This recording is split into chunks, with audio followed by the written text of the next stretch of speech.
প্রিয় অষ্টম শ্রেণীর শিক্ষার্থীরা, শুভেচ্ছা নিও। আজকে আমি তোমাদের 2025 সালের বাংলাদেশ ও বিশ্ব পরিচয় বিষয়ের নতুন বই থেকে চতুর্থ অধ্যায় বাংলাদেশের অর্থনীতি এর সৃজনশীল প্রশ্নের 1 নং সমাধান করে দেব। প্রথমে তোমাদের বলবো, যারা আমার চ্যানেলটি সাবস্ক্রাইব করো নাই তারা আমার চ্যানেলটি সাবস্ক্রাইব করবে এবং আমার সাথে থাকবে। তাহলে চলো আমরা ক্লাস শুরু করি। চতুর্থ অধ্যায় বাংলাদেশের অর্থনীতি, সৃজনশীল প্রশ্ন 1। মিস অশ্বিন গবেষণার কাজে তথ্য সংগ্রহের জন্য জাপান থেকে পার্শ্ববর্তী একটি উন্নয়নশীল দেশে আসেন। তিনি পর্যবেক্ষণ করেন যে দেশটির জনগণ তাদের অবস্থার উন্নতির জন্য নানা প্রচেষ্টায় নিয়োজিত। দেশটির আভ্যন্তরীণ বার্ষিক আয়ের পরিমাণ 10,000 কোটি মার্কিন ডলার। ওই বছরে দেশটির প্রবাসী নাগরিকদের পাঠানো রেমিটেন্সের পরিমাণ 5,000 কোটি মার্কিন ডলার। দেশটির বর্তমান জনসংখ্যা 15 কোটি। সরকার দেশটির চাষাবাদে যান্ত্রিক পদ্ধতির প্রয়োগ, প্রযুক্তির ব্যবহার ও শিল্পের হার বৃদ্ধিতে গুরুত্ব দিচ্ছে। এই ছিল উদ্দীপক। প্রথম প্রশ্ন, 2009 সালে বাংলাদেশের সাক্ষরতার হার কত ছিল? দ্বিতীয় প্রশ্ন, জাতীয় আয় ধারণাটি ব্যাখ্যা করো। তৃতীয় প্রশ্ন, উদ্দীপকে উল্লেখিত দেশটির জনগণের মাথাপিছু আয় নির্ণয় সহ পদ্ধতিটি ব্যাখ্যা করো।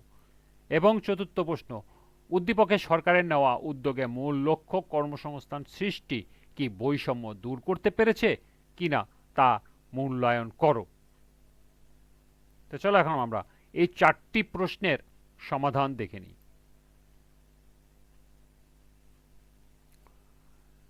প্রথম প্রশ্ন ছিল 2009 সালে বাংলাদেশের সাক্ষরতার হার কত ছিল। এর সমাধান হবে, সাক্ষরতা বলতে সাধারণত পড়তে বা কম করে হলেও একটি ভাষায় লিখতে পারার সক্ষমতাকে বোঝানো হয়। 2009 সালে বাংলাদেশে সাক্ষরতার হার ছিল 47.01%।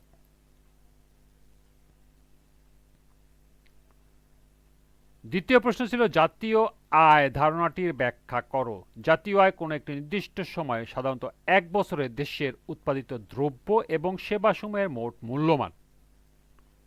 ব্যাপক অর্থে কোনো দেশের অধিবাসীরা দেশটির প্রাকৃতিক সম্পদ, জমি, শ্রম, মূলধন ইত্যাদি অর্থনৈতিক উপাদানসমূহের উপকরণগুলো কাজে লাগিয়ে বিভিন্ন প্রকার অর্থনৈতিক উৎপাদনমূলক কার্যাবলীর মাধ্যমে একটি নির্ধারিত সীমারেখার মধ্যে সাধারণত 1 বছরে যে পরিমাণ পণ্য, দ্রব্যাদি ও সেবাকর্ম উৎপাদন করে তাদের আর্থিক মূল্যের সমষ্টিকে জাতীয় আয় বলা হয়। জাতীয় আয় হলো একটি দেশের অর্থনৈতিক অবস্থার মানদণ্ড। জাতীয় আয়ের বিশ্লেষণের মাধ্যমে একটি দেশের অর্থনৈতিক অবস্থা সম্পর্কে ধারণা করা যায়। জাতীয় আয় দেশের জনগণের জীবনযাত্রার মান নির্দেশ করে। কোন দেশের অর্থনৈতিক উন্নয়নের গতি ঊর্ধ্বমুখী না নিম্নমুখী তা জাতীয় আয় এবং এর পরিবর্তনের ধারা থেকে জানা যায়। এ ছিল দ্বিতীয় প্রশ্নের সমাধান। তৃতীয় প্রশ্ন ছিল, উদ্দীপকে উল্লেখিত দেশটির জনগণের মাথাপিছু আয় নির্ণয় সহ পদ্ধতিটি ব্যাখ্যা করো। এর সমাধান হবে, উদ্দীপকে উল্লেখিত দেশটির জনগণের মাথাপিছু আয় নির্ণয় করতে হলে মোট জাতীয় উৎপাদনকে দেশটির মোট জনসংখ্যা দ্বারা ভাগ করতে হবে। একটি নির্দিষ্ট বছরে উৎপাদিত দ্রব্য ও সেবার বাজারগত মোট দামকে প্রকৃত জাতীয় আয় বলে। মাথাপিছু আয় হলো কোনো নির্দিষ্ট সময়ের মধ্যে কোনো দেশের নাগরিকদের গড় আয়। এটি নির্ধারিত হয় মোট জাতীয় আয় ও মোট জনসংখ্যা এই দুটি বিষয়ের মান দ্বারা। অর্থাৎ মাথাপিছু আয় বলতে একটি দেশের মোট জাতীয় আয়কে সেই দেশের মোট জনসংখ্যা দ্বারা ভাগ করে দিলে যা হয় তাকেই বোঝায়। মাথাপিছু আয় নির্ণয়ের সূত্রটি হল, মাথাপিছু আয় সমান সমান কোনো নির্দিষ্ট বছরের মোট জাতীয় আয় ভাগ ওই বছরের মোট জনসংখ্যা। তাহলে এখন যদি আমরা এই সূত্রটি দিয়ে উদ্দীপকের অঙ্কটি সমাধান করতে পারি। উদ্দীপকে উল্লেখিত দেশটিতে দেখা যায় মোট জাতীয় আয়, অর্থাৎ এখানে লক্ষ্য করো আভ্যন্তরীণ বার্ষিক আয় দেওয়া আছে 10,000 কোটি মার্কিন ডলার এবং রেমিটেন্সের পরিমাণ দেওয়া আছে 5,000 কোটি মার্কিন ডলার। আর এখানে জনসংখ্যা আছে 15 কোটি। তাহলে আমরা এই তিনটি সংখ্যা দিয়ে আমরা এই অঙ্কটির সমাধান করতে পারি, অর্থাৎ জনগণের মাথাপিছু আয় নির্ণয় করতে পারি।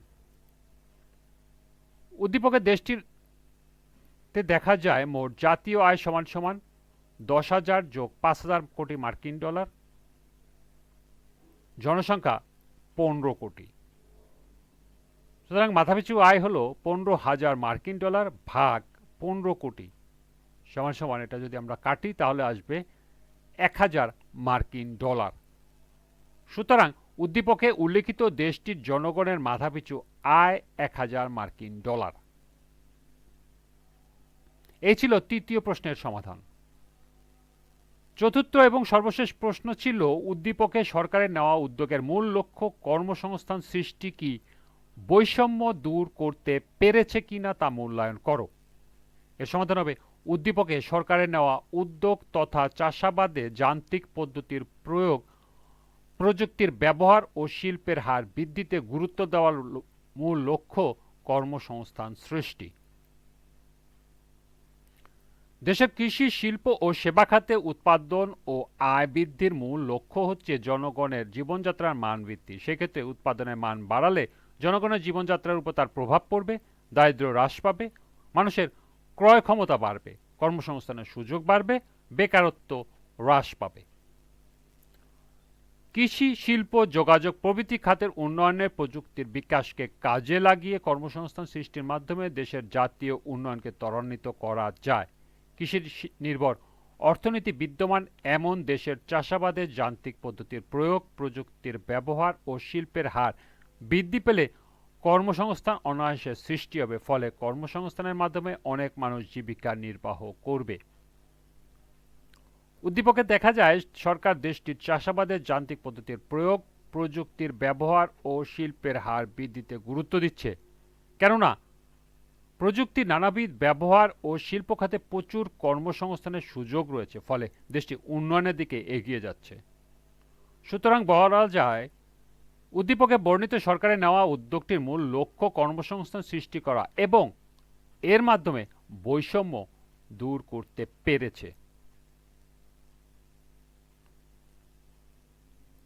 এই ছিল সৃজনশীল 1-এর 4টি প্রশ্নের সমাধান।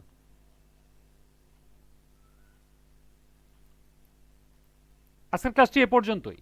পরবর্তী ক্লাসে 2 নং সৃজনশীলের সমাধান করে দেব। সবাইকে আবারও বলছি, যারা আমার চ্যানেলটি সাবস্ক্রাইব করো না তারা আমার চ্যানেলটি সাবস্ক্রাইব করবে এবং আমার সাথে থাকবে। সবাইকে পরবর্তী ক্লাস দেখার আমন্ত্রণ জানিয়ে আজকের মতো এখানে বিদায় নিচ্ছি। আল্লাহ হাফেজ।